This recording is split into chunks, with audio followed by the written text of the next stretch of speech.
Hey guys, welcome back to the podcast for Year-Old Blerd. To me, your host Shalako. I know I've been away for a little while, but we're going to try and get these things going, be a little more consistent with it, and really have some fun. And really just hoping to look forward to hearing from you guys and hear about your suggestions and what you think. And maybe hit the subscribe button so you can see a little bit more of us as we kind of keep going on with the podcast. But we really want to get into this episode, which is all about E3. We're going to talk about what we liked, what we didn't like, which games we were looking forward to, and which games we wanted to see, but we didn't. We're going to have a couple of guests joining us today to talk about what they thought about E3. So let's just jump right into it. All right, guys. So here we are. We're kicking it off with my man, Brian Neal. And Brian is what do you say, 2 decades maybe? Video game professional. Just about. Just about, right? Yeah. So anything you want to know about gaming, he will tell you because he knows his stuff. Keep it clean. And so, Brian, please introduce yourself and let the people know who you are. Well, I've been around the industry, around gaming for, again, almost 2 decades. Did some work for BT, Hotwired. I was the gaming guy for PC Magazine. I was also one of the gaming correspondents for CBS News. Also Laptop Magazine as well. So any of you PC gamers out there, you can catch me on Steam. I will be dropping a series of gameplay videos of new titles that are coming up. In addition to like anybody that has like a niche game that you want to watch on Steam, I'm actually going to be taking requests and actually pulling those games up and offering some gameplay tips, because a lot of the games on Steam, they have all of them have like accompanying trailers, but people want to see gameplay, and I think I want to introduce like high quality gameplay that you really don't get a chance to see a lot on YouTube. There's a lot of great stuff out there, but I want to keep it all in one place. So I'll be dropping this stuff too. And any kind of PC recommendations, like that's me, because I know I'm a console boy, so I am a Nintendo fanatic. I am an Xbox person. I am a PlayStation person, but I am definitely surefire 100% a PC fanboy as well. So. All right, well that's cool. My old PC is kind of old and junk, so we're not going to get into that. But we've been trying forever to get you to upgrade, man. yeah, I'm gonna get one day, but right now I'm just sticking with my PS5 and my Xbox S Series S. But anyway, I brought you in because, like I said, you are an expert in all things, and I value your opinion, especially when it comes to gaming. So I wanted to talk to you about E3, and I had a very just a simple question for E3. Who won E3 2021? I really couldn't if I had to put a winner, it's really hard to stamp it. I really can't say that there was an actual winner. I do believe that both Microsoft and Nintendo carried the show. Mm-hmm. They both dropped some very exciting things that are coming out in 2021, and definitely 2022 is going to be a marquee year for video gaming. I also believe that the indie showing was very strong. Okay. If you look at what's been happening this year, there's been a lot of amazing indie titles, and indie titles have seen some really great success. If you look at what happened with Valheim and Steam, mm-hmm. You have an early access game that actually has sold over 7 million copies before it even came out. So you're starting to see even other games that have been doing really well, like Hades. That's another one that's been doing really well. So this is also the year of some really great independent titles as well. But going back to your question, I do believe that Microsoft and Nintendo carried the show. And it's kind of getting to the point where we kind of miss Sony this time, because the past couple of years Sony has not been at E3. They do their own PlayStation event not too far after E3. But I kind of feel that maybe next year they may come back to the fold, because again, next year the stakes are even higher.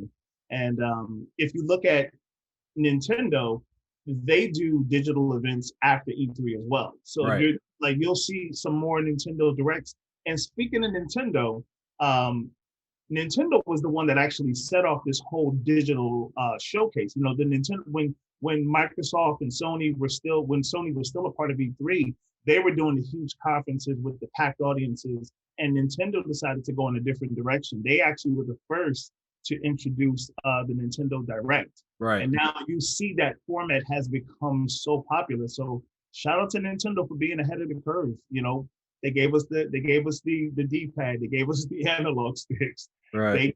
Now they've given us a new format to consume media. So But see, what do you think? I mean, it's popular now, of course, because we can't have the big conferences anymore, and no one can kind of sit in the audiences because that's something that I enjoyed, and I thought it was actually pretty cool. But like I said, hopefully, Sony does come back into the mix. But this is a quick question too, because one of the things that I thought actually stuck out for me during this E3 was Xbox and Bethesda and that marriage now and what they're going to do, especially with Game Pass and how it's going to move the Xbox along. It just really kind of just boosting Xbox when you got Forza coming, and kind of taking them to the next level. So talk a little bit about what Xbox is doing, especially with their their acquisition or their partnership with Bethesda. Well, I think that it's very interesting to see what Xbox Game Pass is becoming. Where now the Xbox Game Pass is becoming a monster of its own. Whereas you just mentioned that you don't have an Xbox Series X yet. You still only have the Xbox One S. Well, they just announced as well that you'll be able to, with Game Pass on your Xbox One S, you can actually play. You'll be soon playing Series X games. Mm-hmm. So, not even having to have a console, they're moving, if you see what they've been announcing, they're moving into the television space. Right. So you may see something in the future like a something very similar to the Google Chromecast dongle, where there's a dongle that you just plug into your TV and all that's required is a controller. In a ways, it's very similar to what Google tried to do with Stadia and what they're still doing.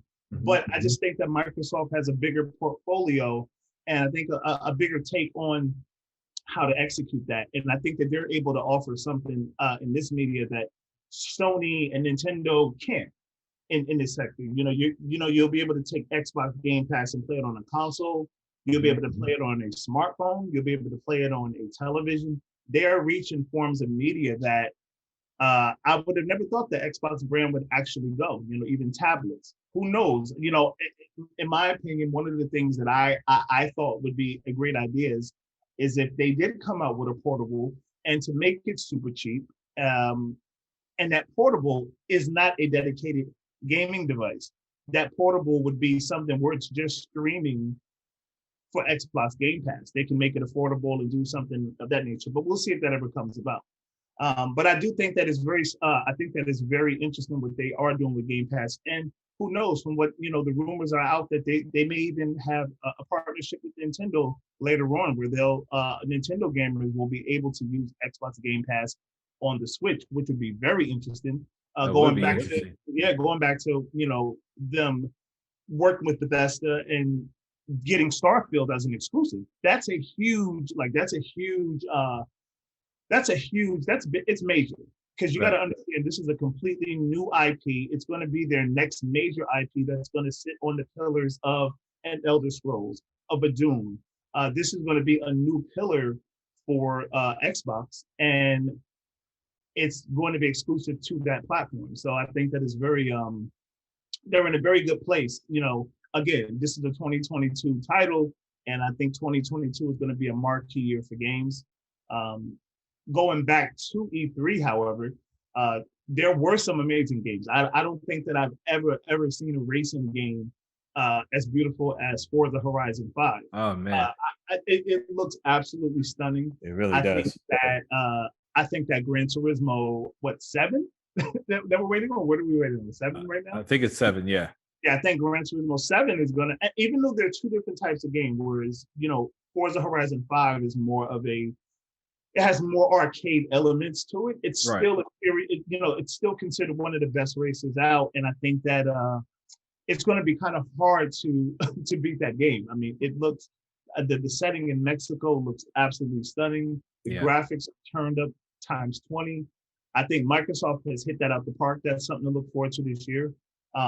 Halo Infinite, that's coming Hmm. out this year. People were a little bummed out that it didn't come out last year, but this year it's finally coming out. So Microsoft is in a good position this holiday. So is Nintendo. You had them, even though we didn't get Metroid Prime 4, we got Metroid Dread. And so many people have been looking, for that title. That's a game that's 19 years in the making. Right. So I think Nintendo's going to have a great holiday season as well. So it's really good. It's going to be interesting to see what Sony will reveal for the holidays. Okay. And before I let you go, let me just one thing that kind of stood out to me this year with the amount of first person shooters that that was kind of being dropped. And even with the announcement for with the Battlefield 2042, you had like these other games that were a lot of shooter games, and part of me just kind of thought that the industry wanted to kind of slide away from that a little bit more, but it seems like this year that they really embraced it. So, like, do you know of anything or I don't know, maybe a mandate, or is there something that happened that pushed that shift along to say, hey, you know what, the shooter isn't dead. Call of Duty isn't going to be the only thing we have. We're going to bring it all back for them. Well, the thing is, I think that both the first person and more importantly the third person genres, those aren't going anywhere. You have, uh, Call of Duty. Call of Duty is a staple, and then now you have Battlefield, which is actually what it appears to be coming in on the Call of Duty Warzone formula Right. with this new title, because there is no campaign in this one. But it's also it's not going to be exactly like Call of Duty. It's actually going to be more similar to Rainbow Six Siege, where you have a host of unique characters, and it's about progressing that character. If you Right. look at Rainbow Six Siege, there's over about like 40 something characters that you can choose, and they all have different attributes and different play styles. And I think that that's what they're kind of doing with this version of Battlefield with elements of Call of Duty Warzone. Okay. But you have, it's become, first person shooters are so popular, and with what Call of Duty has held the genre up, it's never going to go away. You have other games coming out like Stalker, and even the recently announced Outer Worlds 2, which is more Hmm. of a first person RPG. But then you have the third person genre as well, where you have, I probably would say the biggest one coming out this year would be Back for Blood, Right. which is the pseudo sequel to Left 4 Dead 2. And I Right. think that that's probably going to be one of the biggest holiday blockbusters on, I think, on both PlayStation 5, 4, and 5, Xbox, and PC. So those are those are things to all look forward to as well. Okay. Cool. What do you think about Far Cry 6? I think that Far Cry 6 is going to be very interesting, because this is the first Far Cry. Even though it's funny, because I just went back and started playing Far Cry 5 again after not having such a great experience with it at first. I just went back to playing it a couple days ago, and I'm actually really enjoying it. But Far Cry 6 is going to be very interesting, because this is the first one where not only are you going to be able to see it from a first person perspective, but now you're going to be able to switch between first and third person, so that you Mhm. can get more engaged with the character that you're playing. And I think that's going to be cool, because I personally, my personal thing is I love third person. I love seeing the character. I love seeing the weapons and the armor and the clothing. That's my thing. I'm like a Division guy. Right. So, speaking of Division, next year is going to be a great year for the Division. There's quite a few projects that they say are coming out. We'll see what happens with that. But back to Far Cry, I think Far Cry is going to be very interesting. It's going to be a co-op game. It's going to have both elements of first and third person. So it's going to be very interesting to dive in as well. Okay. Very cool. Very cool. So it sounds like this year was just a little filler year to get us ready for a 2022 when they really just dropped the bomb on everyone. And I guess that around that time anyway, as we come out of this this COVID situation. We'll just call it the pandemic.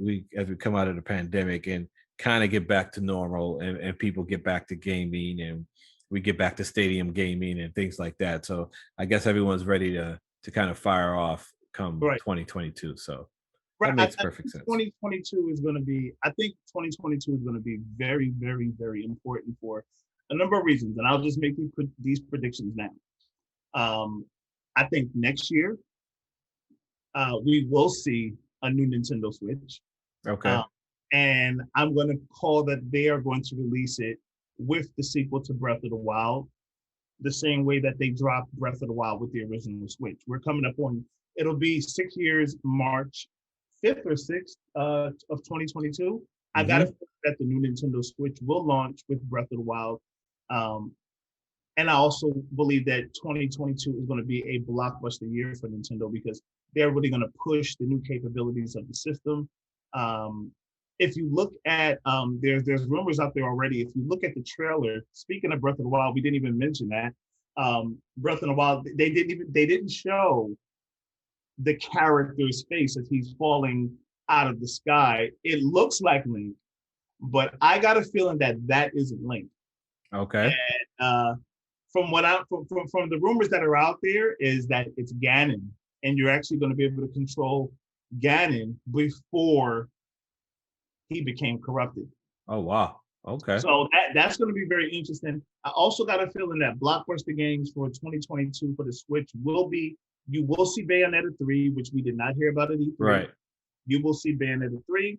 I got a feeling that they will announce some kind of a platformer to show off the new capabilities of the Switch. Allegedly, there's a Donkey Kong game that's being developed. And I got a feeling that next year, even though it may not release, we will see Metroid Prime 4 sometime next year. I don't know if it'll be E3 or for Tokyo Game Show or for the Game Awards show, but I Right. got a feeling we will finally get a chance to see Metroid Prime 4. Uh, Okay. on the Xbox end, uh, Starfield will be the marquee title. They are absolutely going to blow it out the park. They're going to promote the hell out of it. It's going to be the game that is going to carry Xbox through the holiday, and then who knows what else they're going to fill it with. But that's all they need is this one game. That's going to be probably the biggest game for Xbox for the holidays. And I think also next year we may see the first look at Elder Scrolls 6. So that's another thing that's going to potentially be an Xbox exclusive. And as far as Sony, I got a feeling next year we will see their new PlayStation 5 VR headset. And that new Okay. VR headset is supposedly, in the making. I think they just announced something today that they are going to show it next year. It's using some OLED technology. And I Right. think that we're going to see like the next level of VR courtesy of Sony. So all three of them have things in the pipeline, and we'll see. Okay. All right. Well, I'm gonna go ahead and let you go then, and I much appreciate you dropping in and dropping some dimes on us. Like I said, for me, E3 is always a hands-on experience, and kind of being there and getting that excitement. So the virtual thing is definitely gonna take some getting used to, but that's just the world we're in right now. So it's all good, and we'll just keep working our way out of it. But until then, we just keep playing because I did see a lot this year that I thought was pretty interesting, but nothing that really, really blew me away outside of some of the things that came from Nintendo. So I guess we could say we're going to look forward to next year. You gotta check out Forza. To me, I think that is probably the most. I'm a racing fan. That is the most impressive racer I have ever seen in my life. But I think 2022 we'll all be back together at E3 in the physical form. So it's exciting times again. All right. Well, I want to thank you very much for joining us, and once again, I'm sure we'll definitely talk soon because with everything I talk about on this podcast, gaming will definitely come up again. So I'm gonna talk to you again soon. So much appreciated, and take care. Thank you, Shalika. Thank you, brother. All right. There really were some big announcements this year for E3, like Starfield and Halo Infinite, and the new Forza game that's coming. Like I was saying, when I say nothing really kind of blew me away, but it didn't really have the big excitement that like when Cyberpunk was announced, and of course we all know how that turned out. But I like to get really excited about a game that is coming, and then I think, oh, okay, I can't wait to play it, or I can't wait to see it. And there were some that were like, yes, I am looking forward to, like a Far Cry 6, of course, like Zelda Breath of the Wild 2, which is probably not the name, but even the new Guardians of the Galaxy game that was announced by Square Enix. But I don't know. This year's E3, I want to say let me down, but it just wasn't didn't move me as much as I thought it would. The new Avatar game, of course, looks pretty good, but I'm looking more for. I'm looking for something a little bit different. I'm not exactly even sure what that is yet. I want something. It was something new, something fresh, something that even for me that I haven't seen before, that I haven't played before. That's really going to move me. Um, Even though it's still a shooter game, but the Redfall for Xbox and the PC exclusive, which is basically a vampire game out of Arcane Studios, that looked pretty interesting. So I'm kind of looking forward to that one. That should be good. Of course, the Outer Worlds 2 should be pretty good. A lot of exclusives coming for Xbox, which is going to up their stock, of course, and maybe even up their system. So we're looking forward to that, and just kind of really just getting back into normal gaming, and I think that's what everyone's kind of looking forward to, is getting back into gaming with people, with others, and being able to just, I don't know, share some excitement for the new games that's coming out on these new next gen systems, uh, aside from the Switch, which is predicted to be will be a next gen system probably come next year. So we'll see.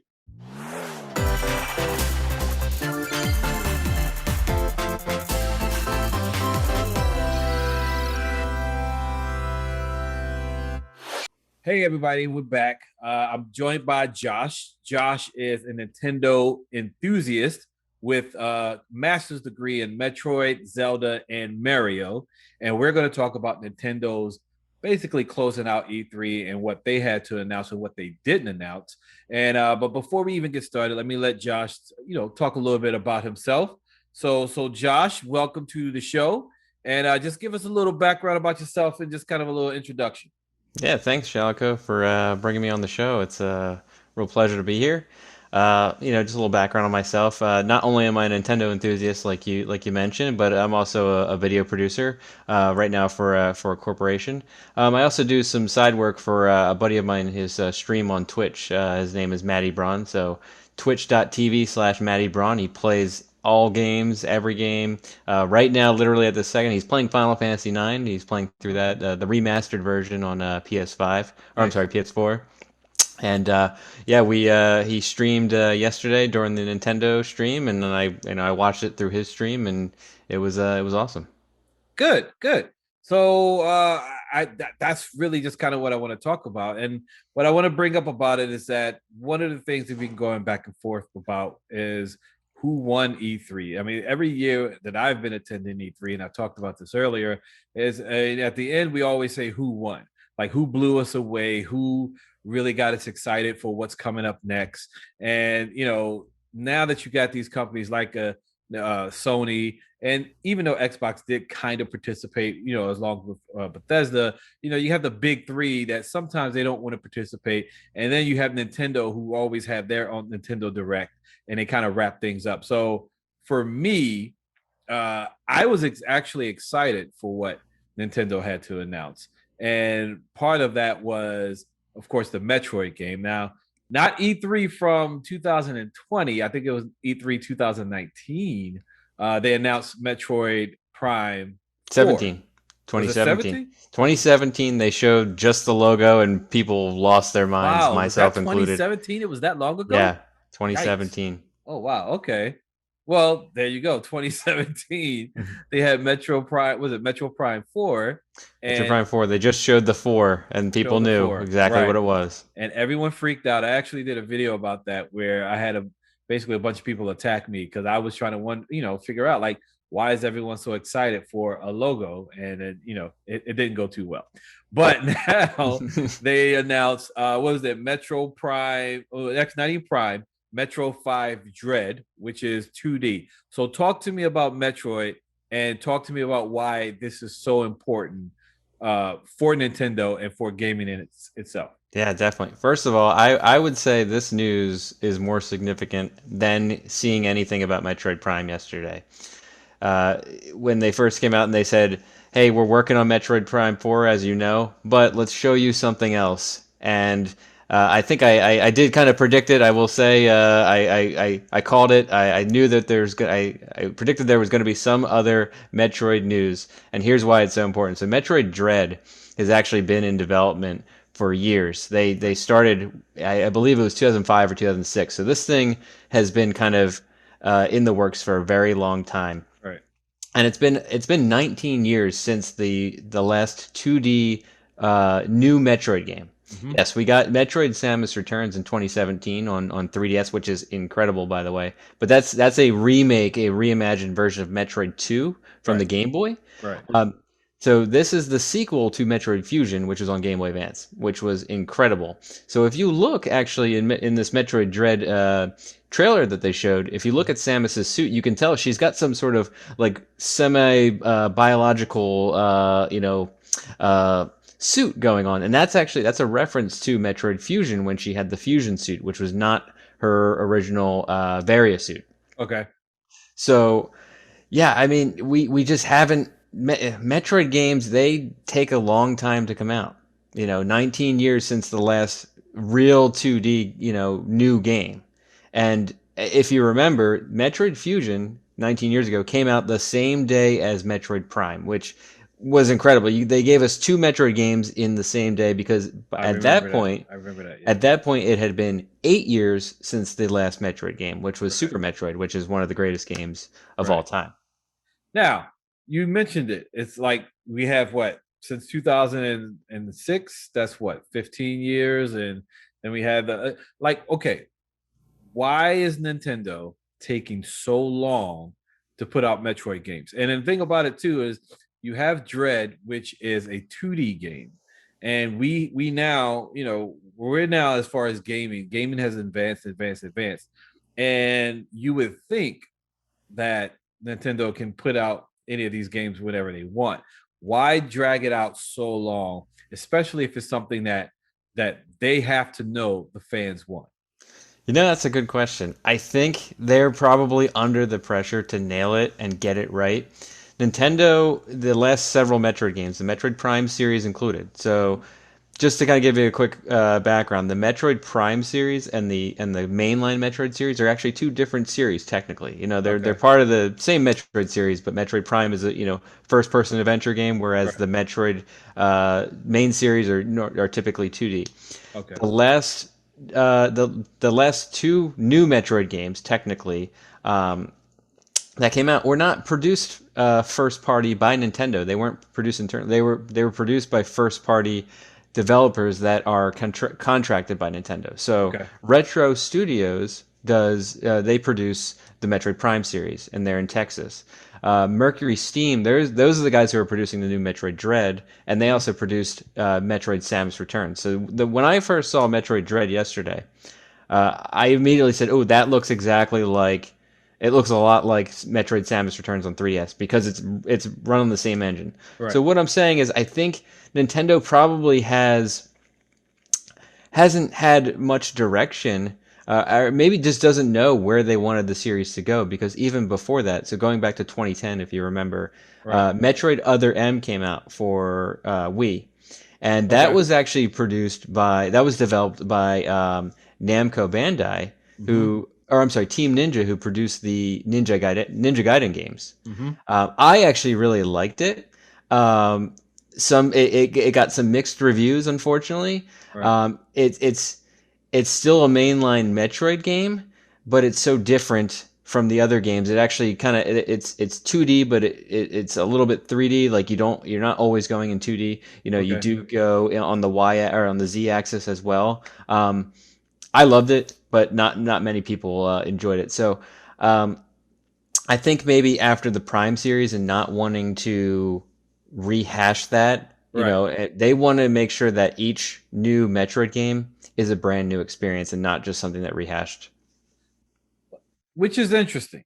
It's and that's an interesting take on kind of like what Nintendo wants to do and everything. And I get it, but when you look at a lot of their other kind of franchise games, when you look at their Mario's or even their Mario Karts and things like that, which we'll get into later, like a lot of times, I mean, it's pretty much similar. It's very similar to what they did before. You may be looking at a couple of new boards here and there. So with Metroid, uh, for me and my understanding is like I just don't see the need for a 15-year gap. 5 years, maybe I get it. Maybe 6 years, 7 years, okay, but 15 years is a long time. And then you have most of the people who are fans of the game are the people like ourselves or around our age anyway, who we came up with the original. So do you think Nintendo is making a mistake by it's really just kind of catering to the old fans instead of figuring out ways to bring in new fans of the game? No, I think they're doing enough to bring in new features. I mean, like I said, this is something that has been in development for quite some time, and actually, they've hinted at it in other games. Okay. In Metroid Prime 3, I believe, one of the big things in the Metroid Prime games is scanning different items and Mhm. different things throughout the game. And there was kind of like this Project Dread that came up in in one of the logs, and they had that was a reference to them producing the game. We thought this was going to come out before. Right. The thing that, at least for me as a Metroid fan, what makes Metroid good is actually what they've done, in the past. Mhm. The formula that they've done. When a Metroid game, as you know, plays very non-linearly, Mhm. so you progress, you get to a point where you can't go any further, so then you have to backtrack, and then you get something that allows you to progress even further. That's kind of the magic of the game. Right. The term Metroidvania, from the game Metroid and Right. Castlevania, Okay. Metroidvania. Right. That's the style of game that is, and I think that's just what makes that great. So when you move away from that kind of uh, formula, it Mhm. doesn't work as well. Right. So they have to kind of get back to their bread and butter. But it's been so long since they've had a new story, within Metroid, because Metroid Samus Returns is essentially, as well as good as it was, it essentially was a remake of Metroid Metroid 2, Mhm. Return of Samus, and the Prime series. I feel like Metroid Prime 1, 2, and 3, even though Metroid Prime 3 had the motion controls for Wii, they're Right. very similar games. Okay. Metroid Prime 2 is extremely hard, probably too Right. hard. Right. I think when they finally are ready to show something in the Prime series, it can't just be the exact same thing but better graphics. You know what I Right. mean? Like, it needs to have some sort of leap forward to feel fresh. So to go back to Dread real quick, their whole thing about this one is, and as it seems, is there's always this, and it's called the Emmy. It's the robot that's following you basically the Mhm. entire time. You're Right. constantly under duress from this mechanical being, and that's the whole, like, kind of crux of the story here. So there's always something that is terrorizing you, which is a lot like Metroid Fusion. Okay. There was a kind of a Samus clone, I think it was called the SAX, Right. that was following you basically the whole time. But this seems like it's on a whole other level. Okay. All right. Well, before we move on from Metroid, just the last question on that. Do you think they're holding for Prime or Prime 4, I guess, for this like I guess rumored Switch Pro that they're coming out with? Do you think they're going to kind of hold it so they can really kind of update the graphics, take advantage of the 4K and really make it pop?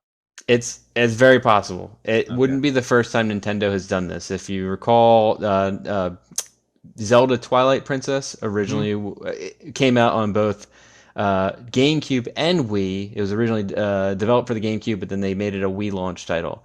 Breath of the Wild was originally developed on the Wii U, and they released it on both. But the main experience is you want to play that on Switch. So Right. Going back to the E3 2017 when they announced the Prime 4 and they just showed the logo, uh, we assumed that we would get a game, within the next couple years, and obviously it's 4 years later. We have not seen anything with that title Right. because in early 2019 they announced that they were pretty much starting development over, which is something that typically doesn't happen, I think, in the game industry. Right. Not only did they start it over, they moved it over to back to Retro Studios. Right. So it's very possible that this is either going to be on the Switch Pro or possibly on a next gen something after Switch, because these game development life cycles take quite a bit of time, and Right. something like Prime, which is so revered, they Right. want to get that right, so they might maximize the new hardware for it. Okay. All right. Figured as much. Nintendo just being strategic with kind of how they're launching their games. But so we have Metroid. They talked about Metroid, and then of course the other biggest announcement that they made was Legend of Zelda. You mentioned it earlier, the Breath of the Wild, Legend of Zelda: Breath of the Wild 2, which is coming in 2022, I believe. I think he said, right? So let's talk about that one, because Breath of the Wild, from what I understand, it still sells very well for the Nintendo Switch. It is an open world game for the Legend of Zelda, and it's very, very popular amongst like even new and old fans. So talk a little bit about that, and talk about why that's also so important for what Nintendo was able to announce at this year's E3. Yeah, definitely. First of all, the Breath of the Wild is one of the greatest games of all time, hands down. It's really a watershed moment in the Zelda series, sort of like how Ocarina of Time, when that was the first 3D Zelda. Yeah. This I think has been the next major leap in the series. I've never experienced that where you literally just get thrown out into the world and you figure it out for yourself. One of the things I really loved about Breath of the Wild is how difficult it is in the beginning. You get your butt kicked in the beginning. You're really you have to learn how to survive. Have to learn how to cook food, which I think is an incredible mechanic in the game. It just, that title just really speaks to what that game is about. It's quite it's a special, very special title. So following up a title like that is no easy task. Right. What I knew coming into this, I mean, we knew that this was coming. So officially, Nintendo is calling it the sequel to Breath of the Wild. Right. So it doesn't. So Breath of the Wild 2 is kind of just a unofficial title for it right now. Okay. Nintendo is always a little bit strategic with their Zelda titles. They don't usually reveal them right away because they often will reveal some sort of hint about what the game's about. Okay. So I was very happy to see that this game doesn't just take place in the same exact Hyrule. We're going into the sky above Hyrule. Right. And the one thing that stood out in the trailer was Link has some sort of bionic arm. This is my prediction, and we'll hopefully we'll do another podcast and we can look back on this one. My prediction is the title will have something to do with his arm, because what they were showing in the trailer was he had a lot of features that use that, like he did the time stopping ability, and like he could actually go through like solid ground using the arm. So usually, as you know, like Ocarina of Time, that was like the main item in that game, and that was the title. Majora's Mask, that was the main item in that game, that was the title. Skyward Sword. So I have a feeling it's going to be something. It might not be like Link's bionic arm. It'll be something more meaningful. Got it. But yeah, I'm really excited for it. I just knew it had to be. It has to be different than Breath of the Wild. You can't just do the same thing. It has to be. I was kind of hoping it would be like the Majora's Mask. So Majora's Mask, as you know, was built on the exact same engine as Ocarina of Time. But if they just rehashed that, it wouldn't have been as special. Majora's Mask is a really unique, dark, very dark, melancholy like type of game, and I'm hoping Breath of the Wild. We've seen a little peek of it, but I'm really hoping it's going to be so different that it'll still have that Breath of the Wild feel and exploration, but the story needs to be different enough that it feels unique.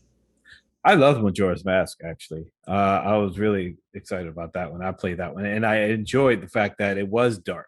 Like I don't know if I was going through something at the time or whatever. I don't know, but I appreciated that. And a lot of the games that I was playing were pretty dark. And just even coming from Nintendo to play on the 3DS, uh, it worked for me, and I love it, and I would love to even see it like on the Switch and kind of a more of a higher Yeah, fashion. I was hoping that Nintendo was going to do something for the because this is the 35th anniversary of Zelda this year. I thought they Mm-hmm. were going to do something else, sort of like how they did with Mario. They did the 3D All Stars. Right. I thought for sure they were going to do something with Zelda, and they basically said that they weren't. The between the Breath of the Wild sequel and the Game and Watch that we'll talk Right. about, that's pretty much all they're going to do.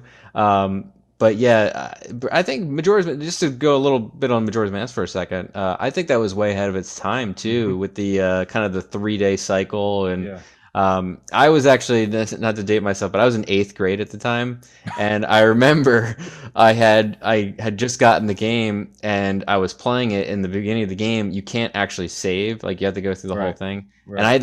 I had to keep my N64 on through that school day and like Right. come back and hopefully it was still on. So there's Well, my little Majora's Mask story. I know I wouldn't have been able to do that. I mean, I played it on, like I said, 3DS, and I like that version because there's no way I was going to be able to keep my 64 on Yeah. that long. So, but you mentioned it, the Game and Watch for Legend of Zelda, which I actually thought was really cool. I used to see them inside the Nintendo store in New York, but with Nintendo releasing that, I think wouldn't that be considered kind of like a celebration of Legend of Zelda? Kind of go back, because let me see if I can remember. You can play the original Legend of Zelda all the way through, like it's the Yep. full game. Then you have what's the other version that you have on So that there's game? there's technically four games on there. There's Zelda, the original Legend of Zelda. There's Zelda 2, The Adventure of Link. Zelda If Two, and if right? you ever if you've never played that, that is a hard game. Yeah. Just so difficult. Link's Awakening on the Game Boy. I Hmm. love the fact that they put that on there. And then there's the like the mini Game and Watch game called Vermin, but instead of they use Link in Right. there. So that little package. $50. I did reserve one. I was lucky enough to get one. Right. I probably won't even open it. I'll probably just keep it as a collector's item. Oh wow. Um, Okay. but I may be tempted to play Legend of Zelda on that. I mean, I would think you would want to play it, but like you said, collector's items. I mean, the way the climate is these days, I mean, that thing would be, $300 in like 3 months or something. So, because I doubt Nintendo is going to make like a bunch of them. I don't. They Probably probably have a not. limit. Yeah, a limit on what they're going to make. So that makes sense. Okay. All right. Let's move on. Let's see one more game here. I was interested in the Super Smash Brothers Ultimate because they added a new character that was from Tekken. It kind of had a Tekken feel to it too, which I thought was weird. But I want to talk about what I didn't see, which was Mario Kart 9. I was expecting Mario Kart 9. I thought that if they put out Mario Kart 9, it was going to shut everything down. Everyone's going to be excited. It's just going to be what people have been wanting for a while. Now, the one thing I will say is that I know Mario Kart 8 is still like Nintendo's highest seller, or Yeah. one of their highest sellers. So I can understand them not wanting to rush out of 9, but I think Mario Kart 8 was like was it like a launch title for Switch, or close to a launch title for Switch? So, it well, Mario Kart 8 is just a pretty much a re-release. Or Mario Kart 8 Deluxe is the Switch version. It's just a Right, re-release of the Wii U version, which did sell well, but unfortunately the system itself didn't sell very well. right. So they were they needed to kind of maximize the shelf life of that game, and Right. my goodness, they did by just re-releasing it Mhm. on Switch. I don't believe it was a launch. I believe it came out in the summer after the Switch was released. So the Switch came out in Okay. March 2017. I think it came out in like June or July. Got it. Okay. Okay. But even with the deluxe, I mean, and which don't get me wrong, my son is a huge Mario Kart fan. Like we play it like all the time, so I enjoy it. I still play it. I still try, look for all the shortcuts on the boards, and we battle. So it's still a game that has life to it that you can enjoy. I mean, we have a group of people over, we still play it, but I don't know. I feel like I've been playing that same game for a little bit too long. So I was hoping for something, or maybe some type of update, maybe a download or something that I can add to it to just, enhance the experience a little bit more. Yeah, I agree. I think Nintendo is usually really strategic around what they decide to announce and when. Obviously the big news this time around is Metroid and Zelda. Very little on the Mario side outside of the new Mario Party Superstars. But yeah, no mention of Mario Kart. I'm wondering if that is also because of Mario Party Superstars, but also the new Mario Golf that's coming out as well. Right. So I think they're kind of allocating their Mario releases right now. And also, let's not forget we did just have the 35th anniversary of Mario, where Right. we had talked about the 3D All Stars, the Super Mario Brothers 35 that was on the Switch Online. So they may have kind of pulled back on Mario for a bit Right. and focused on, hey, we're going to talk about Metroid, we're going to talk about Zelda, and then I think this time next year we're going to be talking about, we're probably still going to be talking about Zelda, probably still going to be talking about Metroid in some way, shape, or form, but I think we'll be talking about Mario as well. Yeah, I think they have a Mario. Was it the Mario and the Rapids? Yeah, Rapids. so that's So they have that I one believe that's too. Ubisoft, It's an Ubisoft game, right? which Yeah. yeah, that the original game, I think was a surprise hit. Hmm. So enough to warrant a sequel. I personally am not really into strategy role playing games. I like role playing games, but the strategy ones not really my thing. Right. No, not to plug my buddy again, but he did, my buddy Matty Braun on his stream. He did play that, and I did watch it, and I got a little bit more into it. But it was more fun watching him play than probably me playing because Then I can play it. I'm just Yeah. not really good at the strategy games. Got it. Okay. All right. Well, I think that's about it for as far as the big announcements. They got Life is Strange is coming to the Switch, which I think a lot of the newer generation will enjoy because Life is Strange has Yeah, been a huge hit for them. amazing soundtrack too. Yeah. Oh yeah. Oh yeah. It's an amazing game. I enjoyed the game, and um, putting it on the Switch now, I think is definitely the next step for it, and I think that works. I think they also talked about they have what was it, the Monster Hunter stories, Dragon Ball Z, Kakarot, which I thought looked pretty good, but nothing else really kind of moved me or kind of blew me away. So um if you had to give Nintendo a grade this year for their presentation for their direct at E3, like what grade would you give it? I would probably give them an A minus. I Oh can't wow. give them Okay. an A or an A plus at this point. But a new Metroid game, that's enough to get to get into the A. I think honestly with COVID, a lot of game companies probably went through the growing pains of how do we work from home. So I think a lot of things that maybe would have actually gotten announced this year, maybe Hmm. like a Metroid Prime 4, maybe we would have gotten Metroid Prime 4 and Metroid Dread had Right. it not been for COVID. We don't know. Right. And then the lack of a mainline Mario game. It's going on 4 years since Mario Odyssey. I would have loved Right. to have seen something else, but like I said, they are very strategic about what and when they announce things. So Hmm. an A minus is definitely I think a fair grade. Right. Part of that too is it was really difficult to reserve that special edition of Metroid. I had to. It took me a little while, but I finally got it yesterday. But I didn't. I still have not gotten my hands on the amiibo set, and I Right. probably won't. And Hmm. unfortunately, I'm not going to pay $250 for it. I'd rather pay the retail of 30. Right. But you have to give them some credit. I really think that with the whole weekend's announcements, I really think they came out and came out swinging. Just a couple of little tidbits. They did announce a new reimagined Advance Wars 1 and 2, which Hmm. was a Yeah. really popular series on GBA and DS. So it's really nice to see that. I think the Switch is really made for that. Yeah. A new WarioWare game called Get It Together, which Yeah. I think that'll be great for multiplayer. And then obviously the new Super Mario or Mario Party Superstars, which if you're not in the Mario Party, when you have a bunch of friends over, now that we probably can have people Right. over hopefully safely, or they did announce that that's also online. So I think all in all, they had a really strong E3. I'm going to give them a B plus, only because I didn't see Super Mario. I'm sorry, not Super Mario. I'm sorry, I didn't see Mario Kart 9, and I really wanted to see it. I'm stubborn in that sense. And then I didn't hear anything about Pokemon. I mean, for me in the Yeah. Switch, that's what I play. Like that's my game. Yes, I will admit it. I'm a Pokemon fiend, and I've played probably every version of Pokemon that they put out, and I was kind of looking forward to like what the next one would be.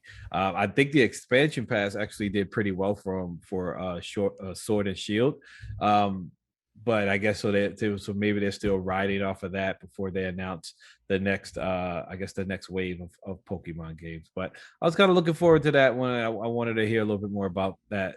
So it's kind of hard to get an A from me anyway. So I'll give him a B plus. I'll give him a B plus. I think that's fair. All right. Well, Josh, yeah, thanks for joining me to talk about Nintendo because like I even said earlier, like I'm not. I mean, if you had to rank where I am, then of course Sony is on a high level for me, and then maybe an Xbox, and of course then Nintendo. But it's kind of a neck and neck thing now with Nintendo and Xbox. I think I've actually played more Nintendo this year than I've probably played in the last 5 years. Well, this year being 2020. So it's starting to really grow on me a little bit more, and I want to learn a little bit more about it. So I can be not an enthusiast like yourself or, with master's degrees and Metroid and Legend of Zelda, but just someone who knows a little bit more about it and just even more how fun it is. And I'm kind of weaning off of the Call of Duties, the Battlefields, and kind of like that repetitiveness of just let's shoot everything that's around us and just get a little bit more, a little bit more gameplay that's I guess a little bit more friendly, a little bit more fun, and can be a single player, and then also have games that you can play with your family, with your kids, and really be able to enjoy that. So I'm looking forward to that with Nintendo, and I have been doing that, especially with my Pokemon because I love Pokemon, and me and all my kids we play Pokemon. So yeah, I appreciate Nintendo for that. But I also appreciate you for coming on and talking to me about E3, and it's not the way we're used to anymore. And I feel like next year is going to be a little bit bigger and a little bit better. But I think we had a pretty good show this year. And thanks for coming on and giving me the Nintendo side of things. Yeah, thanks for having me. Appreciate it. Not a problem. Is there anything you want to leave with? You want to wrap with before we go on? Yeah, I think if anything, just know that Nintendo kind of they go, their own speed. They don't really let the market or any competitors dictate what they do. So, I always have faith in them to do, what's right, and looking forward to what they're going to bring out. Cool. And they definitely go at their own speed. So thank you, my friend. And we're going to talk again soon. All right, guys, that's it for this episode on E3. I hope you guys were able to enjoy it. I want to thank my guests, Josh, the Nintendo enthusiast, and Brian, the all games enthusiast. And just thank everyone for hanging out while we talk about video games, which is another one of my favorite subjects. So just join us again for the podcast. And you don't know, maybe we'll talk some films, maybe we'll interview some people, but we're going to have some fun. So thanks for rocking with me, and be sure to subscribe and to tell all your friends about 40-Year-Old Blerd. Well, I guess we should call it 40-plus-year-old Blerd. But either way, just tell everyone about the podcast, and I hope you guys come join me again. All right, take care.